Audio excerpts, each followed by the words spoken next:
Good morning, Year 8. This is our online assembly with the theme of the week being faith.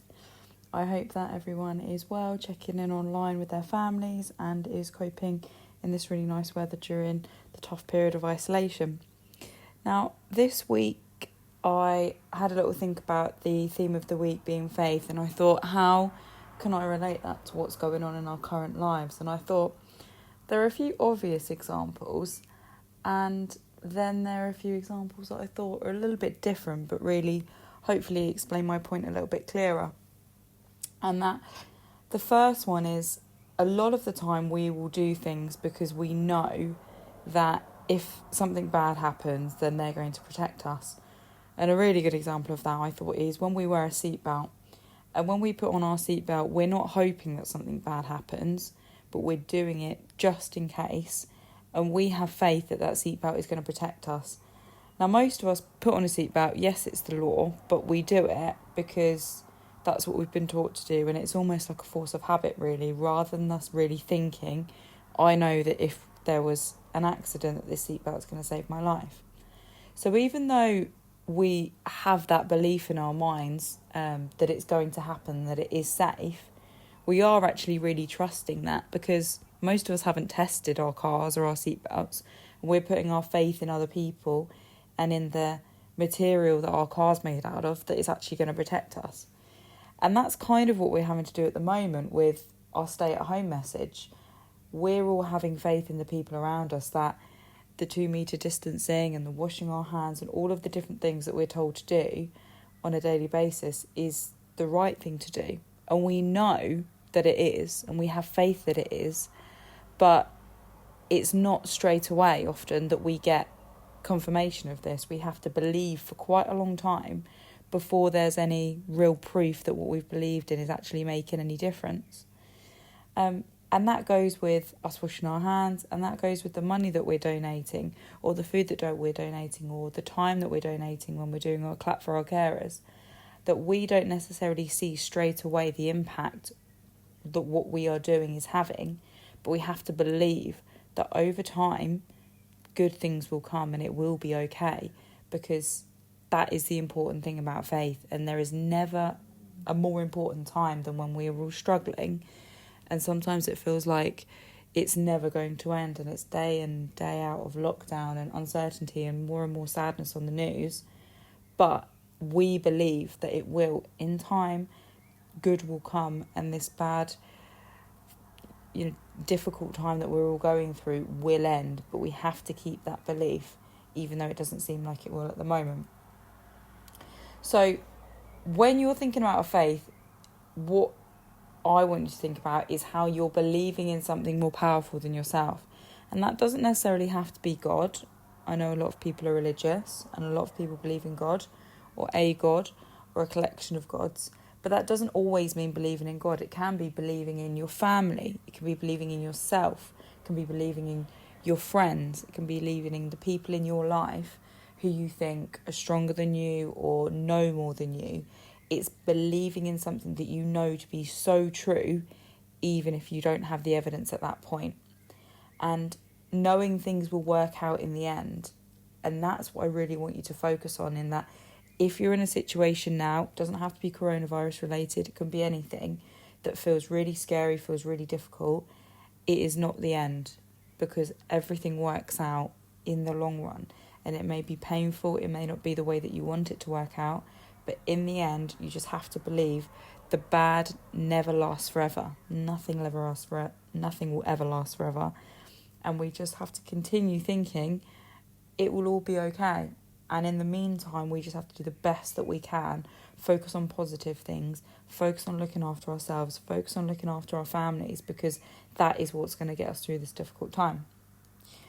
Now, I thought it might be useful for us to have some tips this week. So I know that from when I was at school and when I was younger, sometimes it'll be a bit difficult when you really find a programme that you want to watch, or you really want to do something, and you might be having your parents say, well, you haven't done this and you haven't done that, and you're kind of battling with yourself and sometimes battling with your family about how to divide your time to make sure that you're splitting it fairly and you're getting your work done, which we all need to do, and you're having a little bit of you time, but you're also taking responsibility for being a part of your family.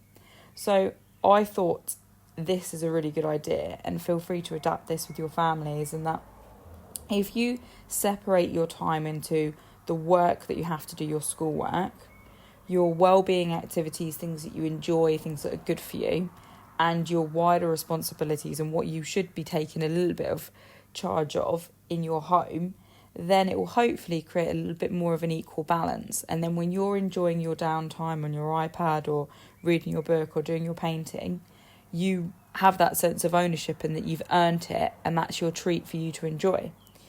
So if we look at our schoolwork, for example, I would suggest that we try and chunk our workload into 45-minute sessions as a maximum.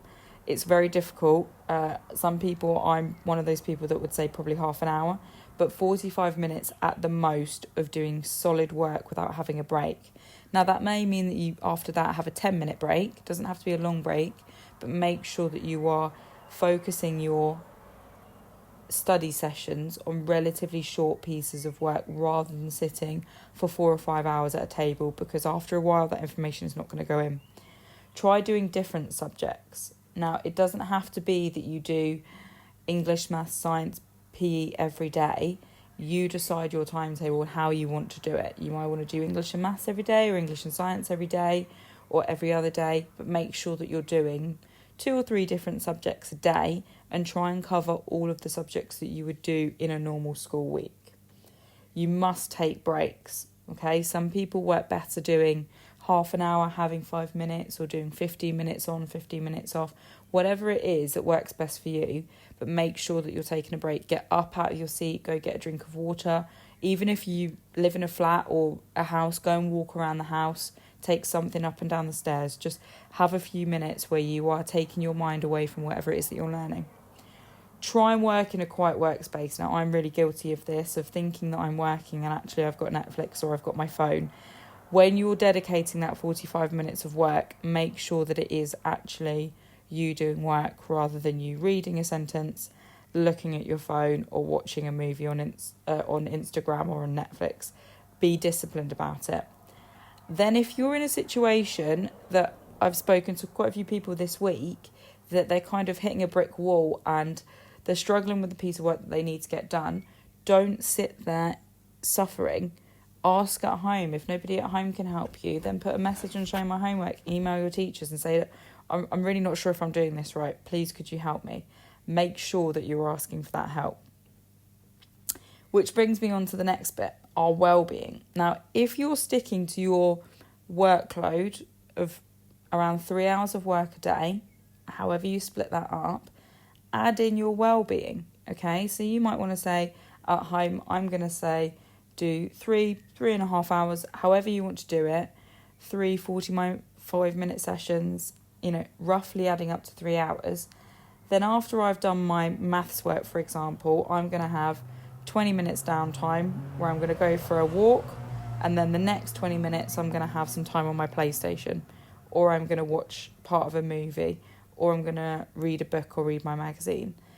Have those little things that you are working up to and that you have to look forward to, and say, I've done my jobs for today, I've done my maths and my PE homework, now I'm going to do a little bit of art for an hour, or I'm going to enjoy playing with my new board game with my family, okay?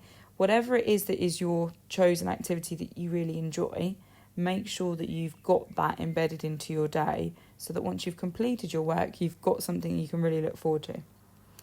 As well as having those activities that we tend to enjoy a little bit more, I want you to take more responsibility at home. I know a lot of you are already doing lots of things, helping cook meals, helping read stories to your little brother or sister, walking the dog. But whatever it is that is reasonable and your parents are happy with, take a bit of responsibility, okay? And that could just be unloading the dishwasher, walking the dog. It could be things that are really meant to be your jobs anyway, that sometimes your mum or your dad ends up doing. But think about what you could do without being nagged that would help your household, that really is you showing that you're putting in a little bit of effort, you're being selfless, and you understand that as well as you struggling, other members of your family, even if they're not saying it, are going to be finding it hard because it is a really difficult time. So commit to something. Clean your room, clean the bathroom, unload the dishwasher, take the rubbish out. It doesn't have to be a big thing, but what are you going to do that's going to help with your family, help everyone feel a little bit stressed and help everyone feel that little bit of happiness during this time of difficulty. Stay safe.